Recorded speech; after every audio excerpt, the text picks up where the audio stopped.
Welcome to the Locals Only Lounge. I'm your host, back at you, Andrew Dyer, joined again by producer John Cross. John, what's up? Uh, Not much. Excited to hear what you're bringing to the table tonight, Andrew, for our conversation. I need to introduce our guest, Nate Wiggins. Nate, how are you, sir? I'm good. I'm good. Also excited to see what you what you're gonna what we're gonna discuss here. And Sure. So if you're just listening to this in your podcast feed, this is the Locals Only Lounge. It's a less structured show. If you want to get all of the details for tomorrow's match, today is Tuesday, the 13th of June. We have a home match tomorrow against San Antonio. If you want details about pregame, the match, all of that, we talked a little bit about the Borussia Dortmund match next month. As well as some of the other things going on with the supporter group. Please go and check out the other show, the Loyal Locals podcast, either on YouTube or in your podcast feed. But yes, without further ado, let's get into some stuff for the lounge. So, I know we've been talking a lot about the Major League Soccer expansion team on these lounge shows, um, and yeah, it's been, the conversation has kind of been all across the map. People have a lot of different thoughts about the team, but one of the fun aspects of the team is that it's a sort of, it's like a blank slate, right? There's this MLS team that's coming. They don't have a name, they don't have a logo, they don't have colors. So they've been I say they've been as if they've been repeatedly going out and talking to people.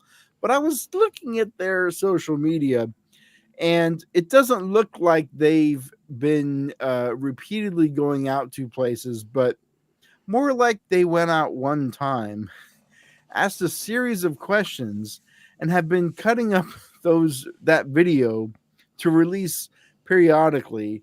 If you look at their social media, a lot of the things that they're posting are from the one event they had at Snapdragon. They just keep posting stuff from that. Or Austin Guerrero, former loyal goalkeeper, down in Chula Vista and in El Cajon, talking to folks about the team. And they are just, I don't know how many questions he asked people, but they are milking that for what it's worth. Last week, they released a kind of a supercut of suggested team names. Now, if you talk to people who talk to people, you know that this MLS team is kind of settled on a name. Their CEO said it, when the team was announced. It's either San Diego Football Club or Football Club San Diego. They're going one way or the other, but it's the same thing, right? Um, but because there's this need to get community input, they are kind of putting on a show of searching for names and colors. So they released this video. It's like a supercut of people suggesting names. Um, and at the end, they just kind of cram all of the SDFC stuff all together, kind of a little bit telling. So before I get to the list that I've made from that video, I want to throw it out to y'all, Nate, John. What are the worst names you've seen thrown at the wall for this MLS team? I'm going to let Nate go on this. SDFC. The name that they want. Yeah. Why do you not like SDFC? I don't know. Like I feel like it's just like branding. It's not authentic branding. It's branding off of like English and European soccer culture. Branding off of like even like MLS culture. I mean, Tom Penn, one of the founders of LAFC, is also one of the founders of this club. Like and I don't think that there's a coincidence there. I just real quick want to piggyback off something you said, Andrew, when you're talking about like the going out into the community. I feel like it's kind of like the facade of going out into the community when like they've already pretty much settled on what the name is going to be. And yes, I think that is, I don't know. To me, it's just like you couldn't think of anything more creative. Like at least I don't know. Yeah, to me, it just seems lazy to me. Yeah, it's not a defense of SDFC. I'm also not really a fan of it, but there is an argument that I've heard that because it's generic, that the supporters get to make it what they want, right? So LAFC, I feel like even though it's a newer club, they do have a distinct supporter culture, and I don't look at LAFC and see a generic club. I do see a club with a vibrant, supporter culture and all that. But I think from where we're at right now, it is not very appealing. John, what's the worst name you've seen thrown out for this club? I think I said this on the podcast last time because I don't really, I don't, when I say I don't care, I just don't have a feeling one way or the other since it's not a team that I will be supporting. But I think coming up with a name is inherently difficult. It doesn't matter. No, there's not a name you can come up with that people are going to like, that everybody's going to say, oh yeah, that name is amazing. A lot of people don't like Loyal. I hated Loyal when it first. Right. That was what's his name. I was like, what the hell? I think there were a lot of people when they did the reveal for the Loyal and it went down and everybody kind of clapped and went, they were just kind of like, okay, I guess, maybe it'll grow on me. And I think it does. I don't think it matters whatever the name is. I remember when MLS, all the original names came out and they were doing it and everybody thought they were stupid. And now we don't think twice about saying the Galaxy or some of these other city / names, whatever they came up with originally. I see the argument about like a SDFC being generic and you can make it whatever you want, but I think whatever name you come up with, you can make it before I whatever get you want. To this list, what is a worse name, SDFC or San Diego Wave? I actually kind of like the name San Diego Wave. I feel like it is, You sure about that? Yeah, because I think it taps into at least something that is like a part of San Diego culture. Now it's like literally the most basic thing when it comes to San Diego culture is like the culture of the ocean. But it's like somebody from like Nebraska would name the a San Diego team. That's true. Yeah, again, it is tapping into like the most basic element of like what it means to be San Diego. But to me, at least, that's like something as opposed to just like taking the name and then putting football club after it. Okay. Okay. So, John, the worst name you've heard is what? I haven't been paying attention to the names, so I don't think I can give that a fair answer. Okay. I'm going to tell you my personal worst, and then I'll give you the list that I've come up with. Personally, the worst name that I've seen thrown out is San Diego Surf. If you are not involved in like youth sports, you might not be aware, but San Diego Surf is actually a massive youth club. Mm-hmm. It started, of course, in San Diego, the Surf. There is now East County Surf. There is South County Surf. There is San Diego Football Club Surf, which was formerly SDFC up in Forest Ranch. There is Los Angeles Surf. There's Santa Monica Surf, who actually were just in the EA National Championship game. There is, I believe there is a surf. There's like Dallas Surf. There's like New Jersey Surf. There is like it's like McDonald's. Like there are surf soccer clubs across the country for kids. And it seems like this is a name that people like to throw out for the MLS team. And it always just, it really, really isn't one of my favorite. Jerry Ibarra is in the chat, says, don't call it Mission, please. I think that if you know anything about the history of this region or the history of colonization, things like mission and conquistadors doesn't quite sit well, although there is a conquistador youth club as well. I think we went through the same growing pains with names when it was going to the Wild. We had the exact same names that are being thrown out right now were the names that got thrown out when the Loyal were trying to start. I see the same names recycled by some of the same people who are interested in seeing a name. And I can't wait till they pick a name just so this conversation is done. I hate this part of any team. We went through it as the Loyal. The MLS team is going through it. I don't remember the Wave. Did they reach out to the community do, or they just name it? Nobody Sometimes I think heard that's just nothing from better. them. All of a sudden, they just dropped a template team logo, and although I think with the colors it works pretty well, but and now that they have a I fan do like the base, colors for the Wave quite a bit. yeah, and that's the thing. Like the fans kind of make the club what it is. Like the branding Right. doesn't really do it, but I do want to. So, like I said, this club has been milking these videos for content because they have nothing else to post.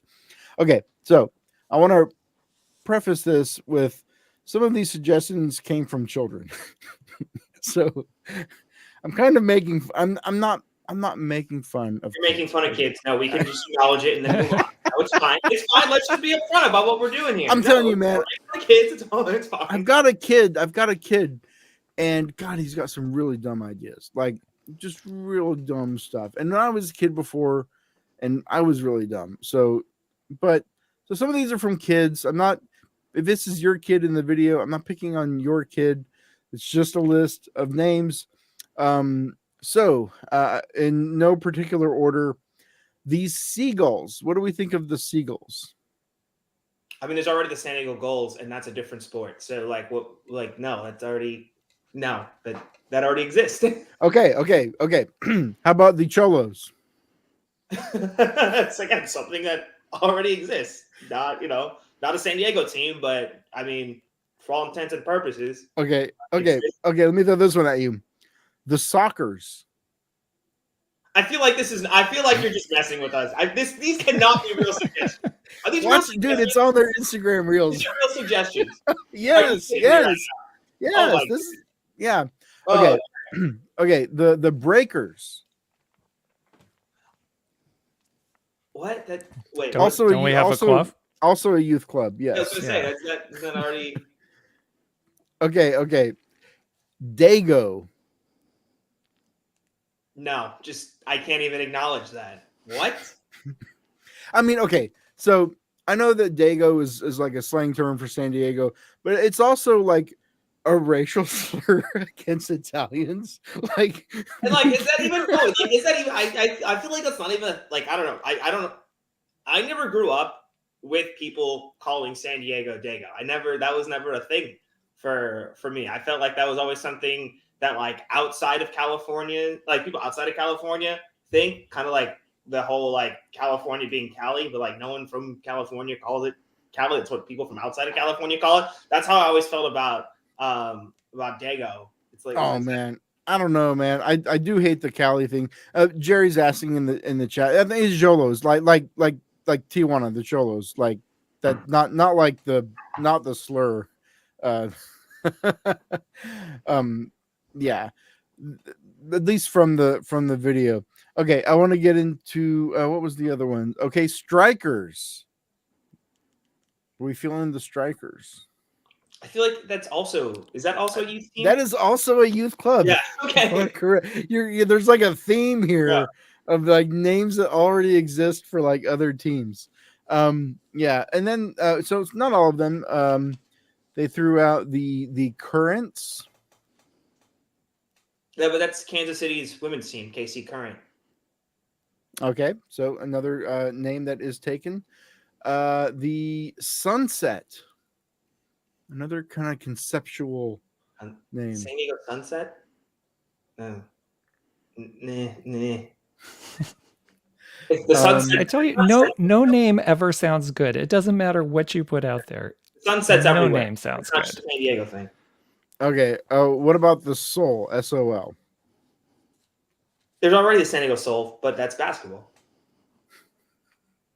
I just woke up today and decided to be a hater. I guess I think that's where we're No, at. these are the no. That's the whole thing. Is like these are the worst names that were thrown out in that video. I gotta ask you, was one of them, because I saw this from people on social media. Was San Diego Chargers one of the things that was recommended by anyone in this video? Because I did see that on social media. I don't know about Charger specifically, but they released a new reel, and it's the same group of people from the same time period, talking about colors, team colors, and so as imaginative and creative as these names were, some of the colors that were thrown out might be familiar to you, like blue and gold. Does that sound familiar?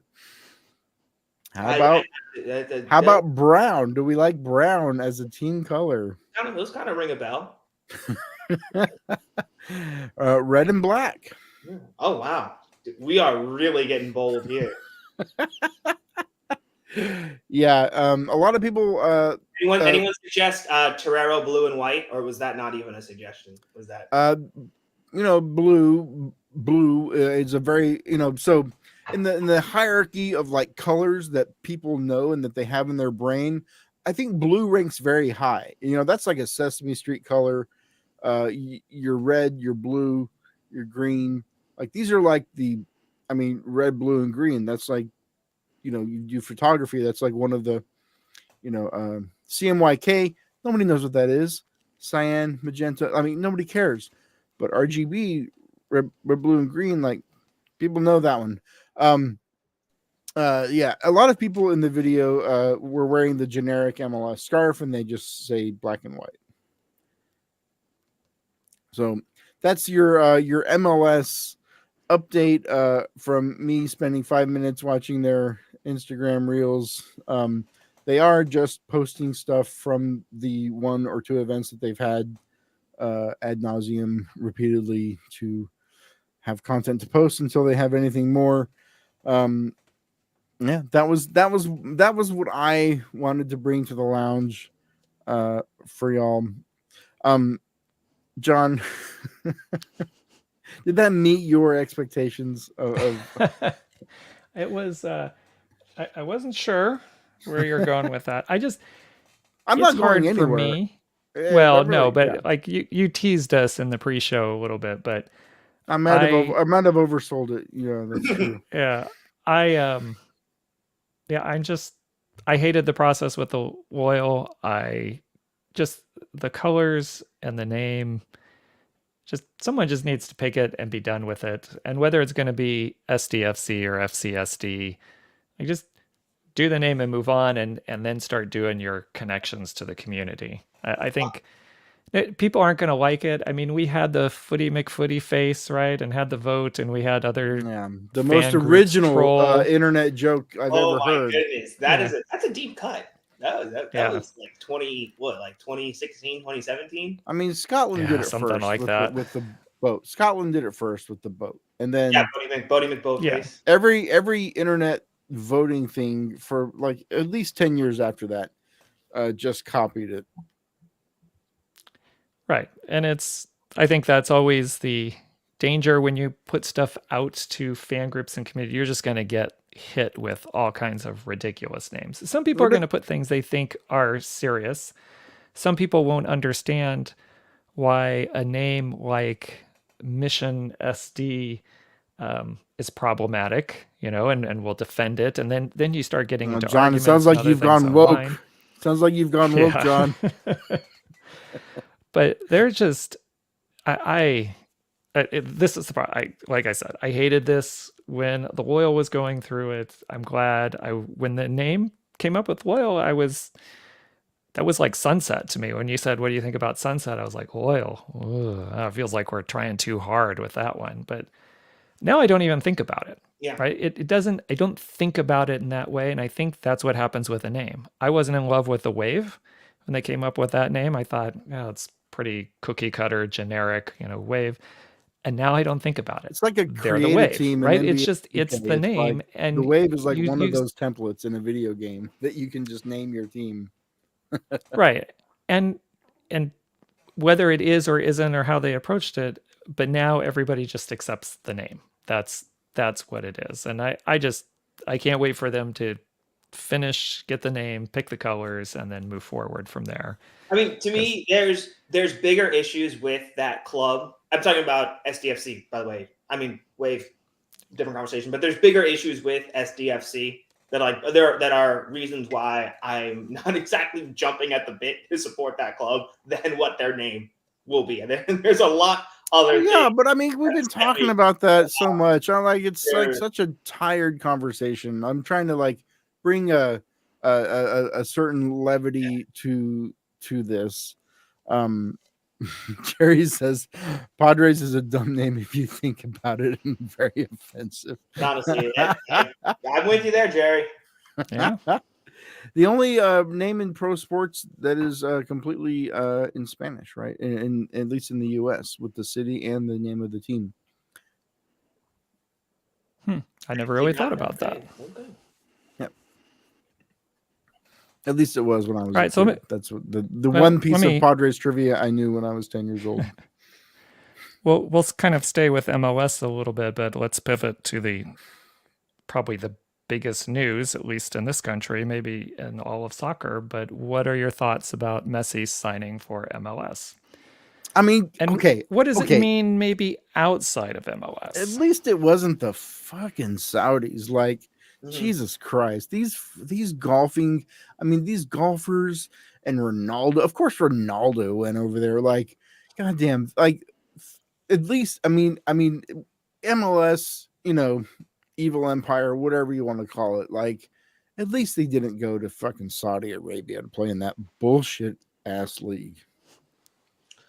I mean, I think it's huge. Talking about Messi coming stateside, coming to MLS, and I think it's something that, like John, you're asking about what's it like outside of MLS. I think that this is something that transcends the league. I think that this is something that I was every single day when I'm at work. I usually on my laptop will throw on one of the midday ESPN shows, Around the Horn or Pardon the Interruption, and that was something that they were talking about, and they never talk about MLS. Even during the playoffs, even during the MLS championship game, they never talk about MLS, but they were talking about this. It was the lead story on SportsCenter. They never talk about MLS on SportsCenter.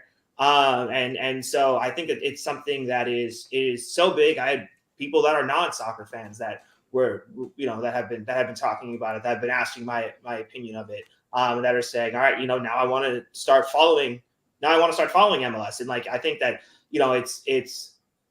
it's something that for them it could start with him coming in, and that's how their first forte into soccer is. My real first forte into soccer was when Beckham came to the LA Galaxy, and that was the first time I really paid attention to soccer outside of just the World Cup.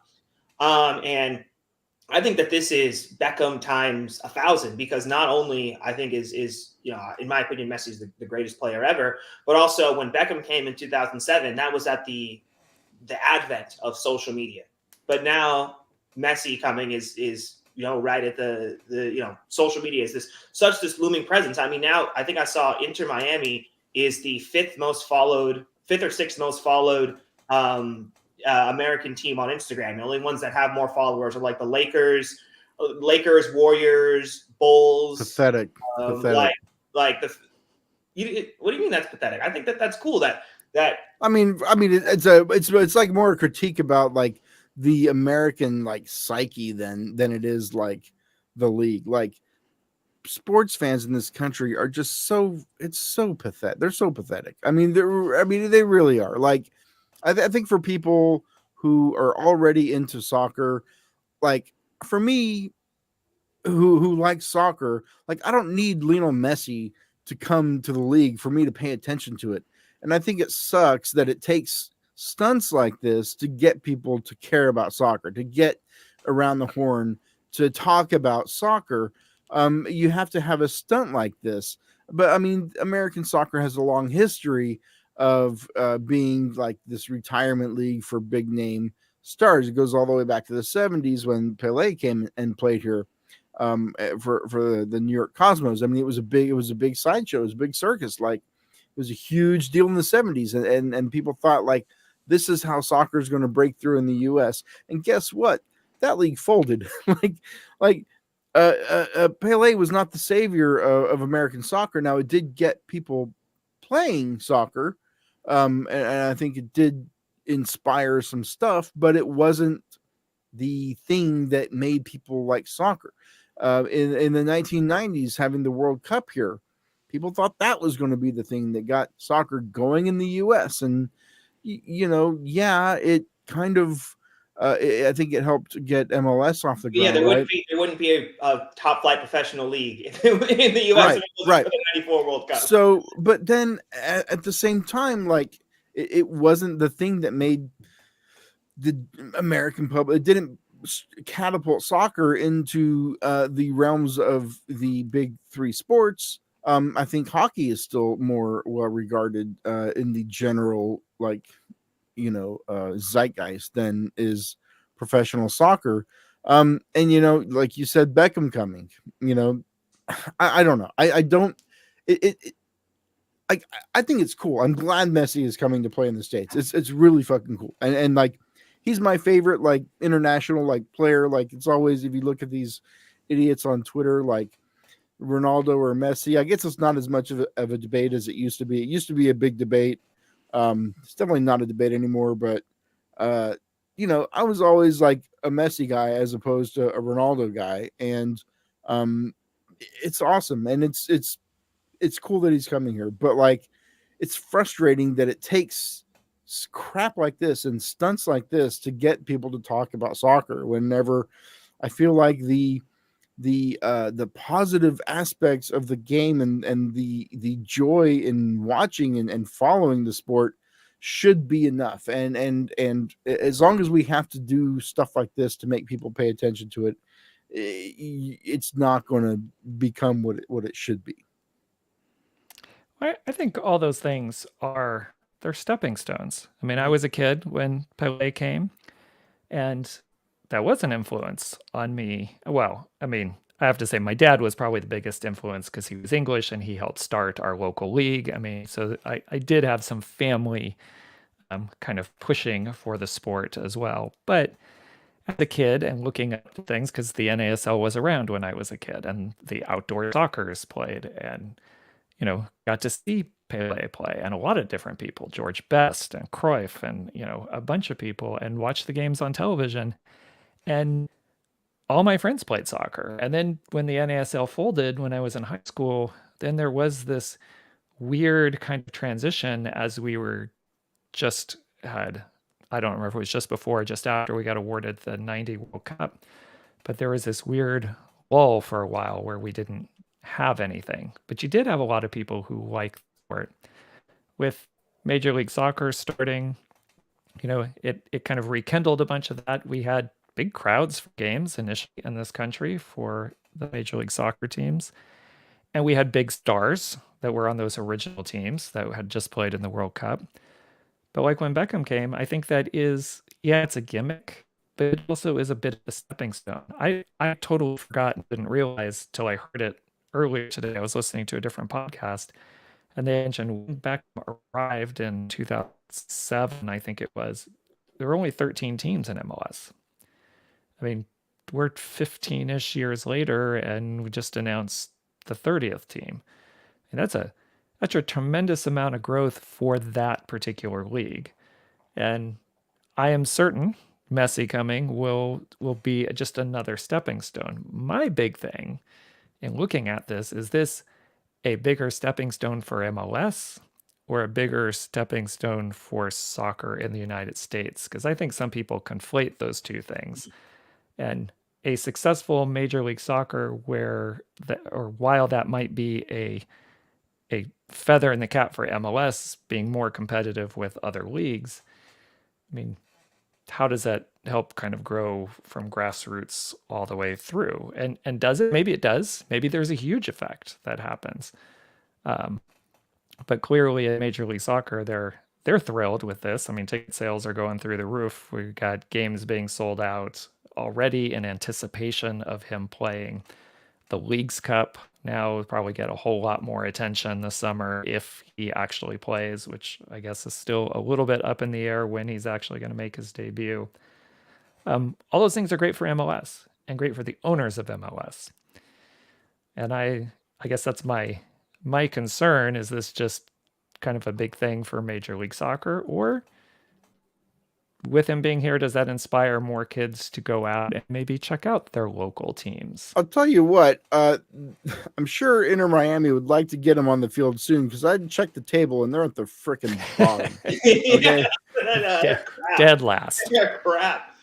It's going to be very funny and embarrassing for MLS if Messi comes in here and just fucking just drags his nuts all over the league and like has a hat trick every game and dominates MLS like it's nothing. I think it's going to be very embarrassing if he is. I don't know if MLS would be embarrassed about that, because then they know if Messi is coming and he's dominating, like, I think the bigger story would be the fact that Messi is dominating and you know, you can they would market the hell out of that and use it as an opportunity to see the league grow. I know. I keep looking at this as somebody who cares about soccer. I forgot this isn't about soccer. Stupid me. I do think him being successful is huge in terms of MLS. And I mean, they market successful, but like here. I think the bigger problem is success. if he's not successful, if he just kind of like, or maybe he doesn't have his heart into it quite the same way, and he's just an above MLS average isn't player the in farmers MLS. league that the French league is. Okay, you know, you're not going to be trucking over Marseille over here. You've got to come in and play the San Jose Earthquakes, my friend. Well, and I think that's been one of the issues with these European players that come to MLS is I think that some of them they come over just expect. I think of a Frank Lampard or a Pirlo, or even Steven Gerrard. They come here and they think, all right, it's just going to be lounging on the beach, and then can wake up on the day of the game and go out and dominate the way that they're used to. But I don't think that they understand like the talent that exists within this league. I'm not, it's certainly not. I wouldn't even put it as a top 10 league in the world right now, but there's talent in MLS. And also I think one thing that players do not understand when they come over to the US is like the day-to-day grind of being an MLS player, and the fact that like you got to fly from travel. New York. Yeah, you got to fly from New York from New This York. isn't going from London to Liverpool. Like Exactly. You're going from Miami to Seattle. Get ready. As someone who used to follow the Galaxy more than I do now. I remember that was a big complaint with Steven Gerrard, is that he didn't understand like the travel and the grind that comes with being an MLS player. And so I'm curious how Messi is going to embrace that. I know that he has a house in Miami. He spends time in Miami during his off season. So is he going to, I really am curious as to how he's going to embrace that grind. As someone who's followed him for a long time, he's always seemed like a competitor. I mean, even though, he did struggle a little bit in Paris, he still had 2 incredible seasons there when it looked like he wasn't even trying.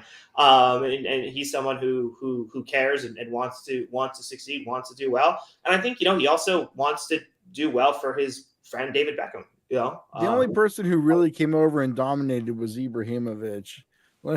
That dude came over here and just kicked everyone's ass. It was really and MLS marketed the hell out of him, and I'm sure that they were ecstatic that he came over and was scoring volleys from midfield with his the first kick of his MLS career. I'm sure that they loved that because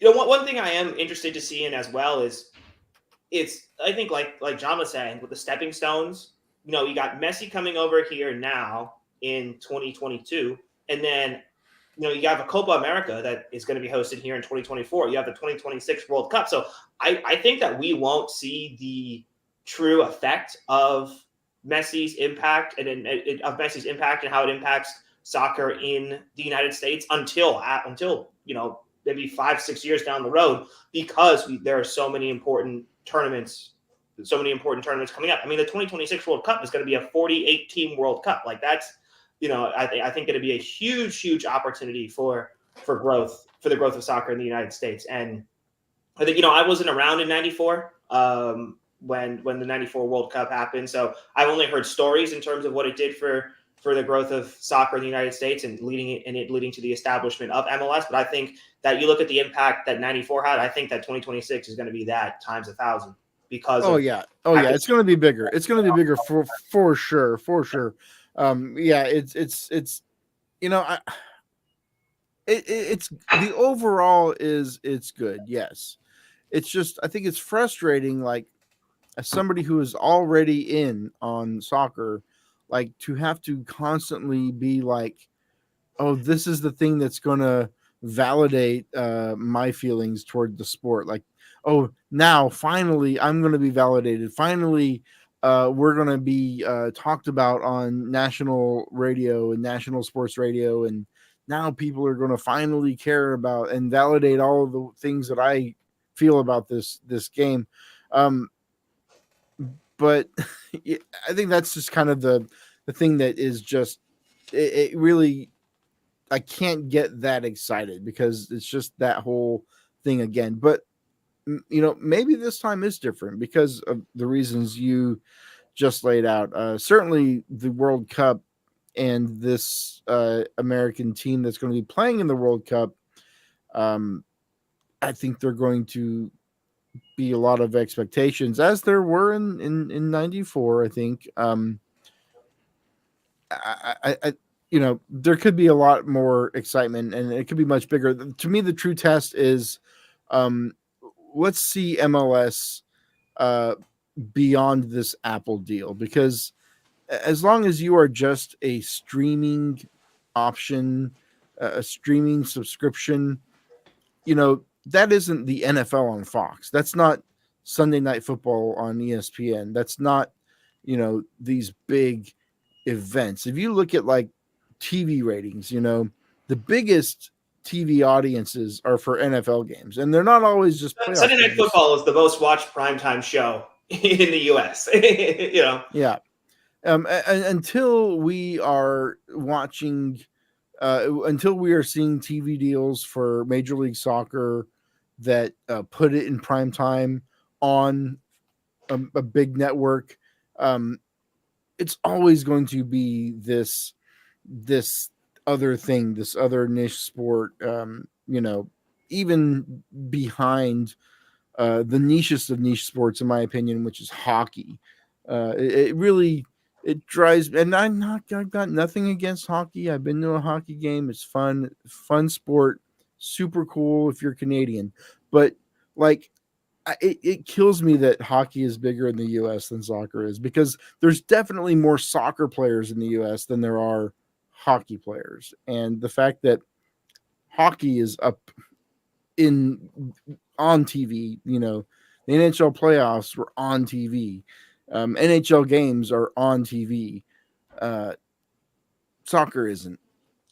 So, Andrew, I'm actually going to kind of push back on that, and the idea that TV is better as opposed to streaming, because since the existence of MLS games were on ESPN. They were on Fox in those, for primetime games, and people still weren't watching them. And I actually think the direction that sports is going towards more streaming platforms. I mean, the NFL Sunday Ticket is leaving DirecTV and it's going to be on YouTube TV. Well, I mean, that's why Apple's helping pay Messi's salary. Like, yeah, I think that having those streaming platforms is actually going to be better for the league long term, because like they're making so much more in revenue from this Apple deal than they ever were making with ESPN or with Fox. And it's like, yes, people have to pay the inconvenience of, I think it's. But the problem is Apple isn't making money off of this deal. These streaming services are money losers for these companies.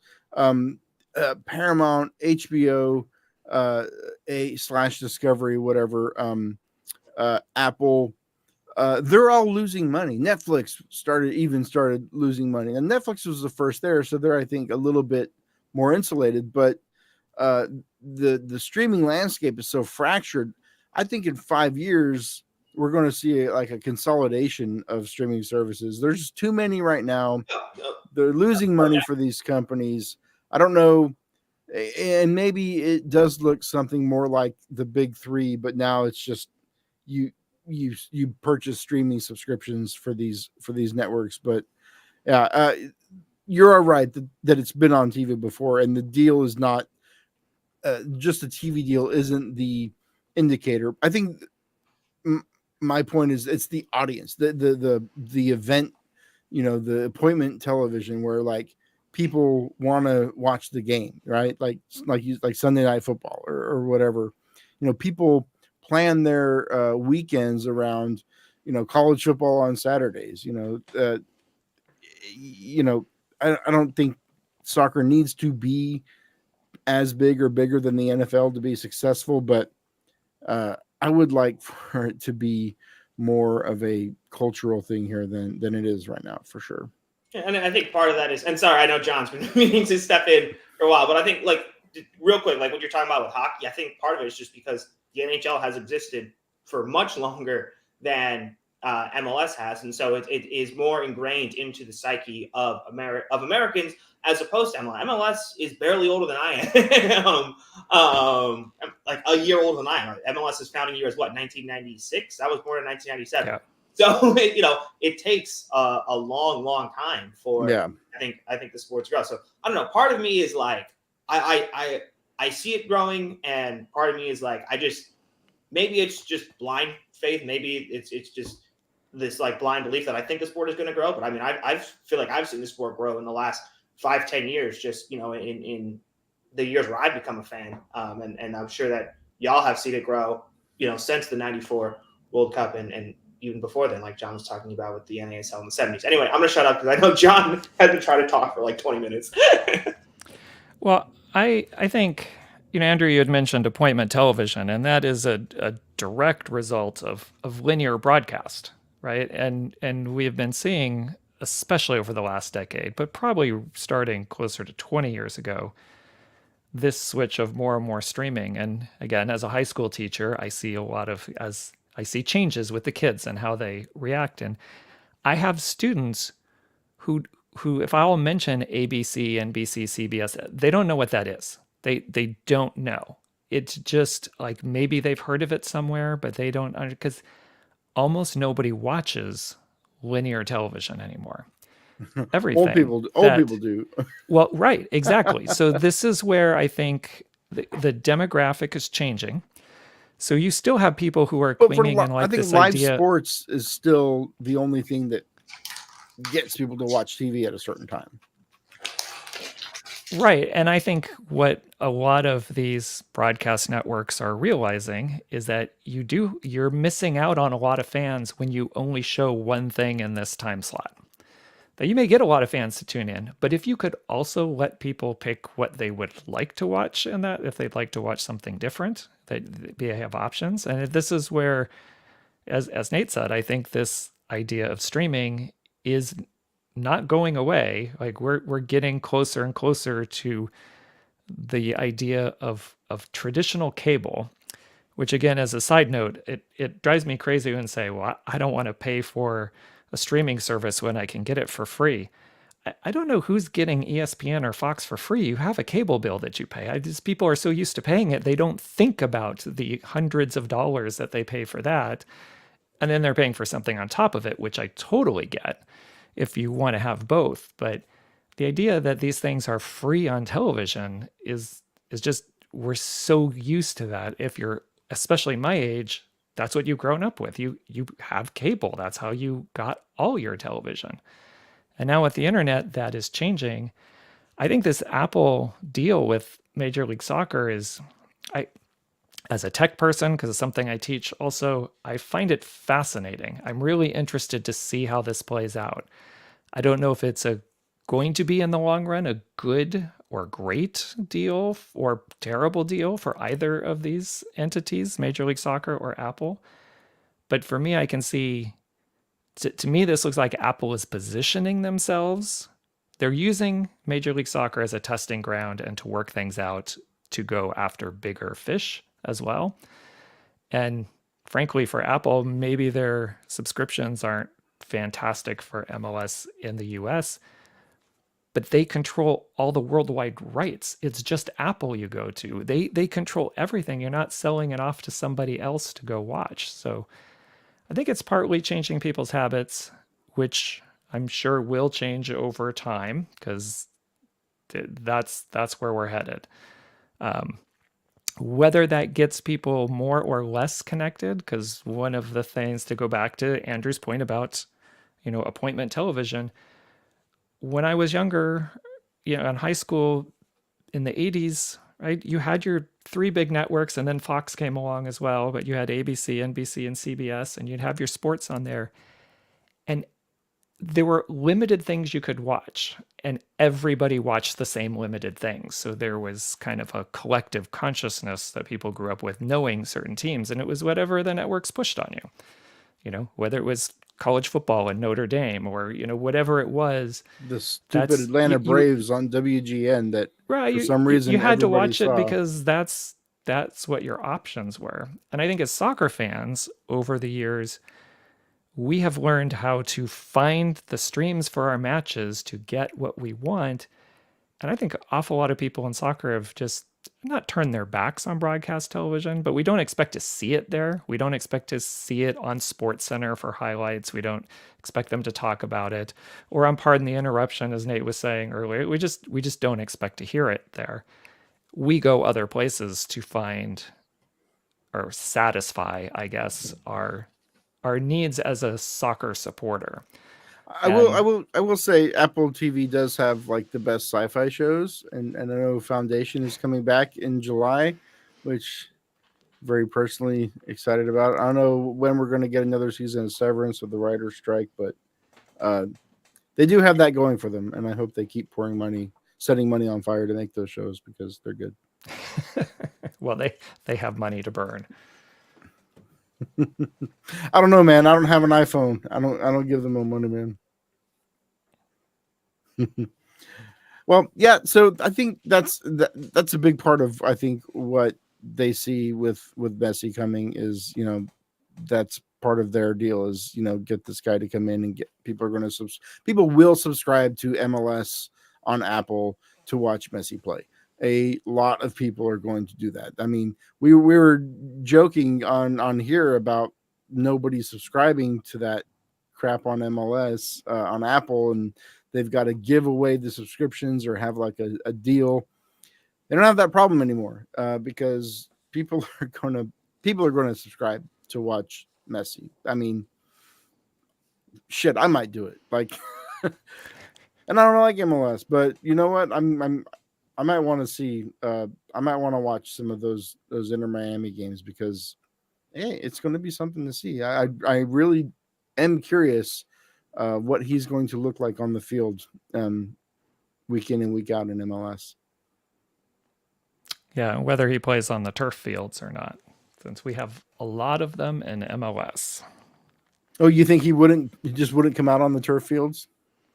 We get a lot of. I think a lot of players who come over on these DP contracts and stuff, the coaches and stuff also, they really limit, especially as they're in their 30s, limit their playing on turf fields.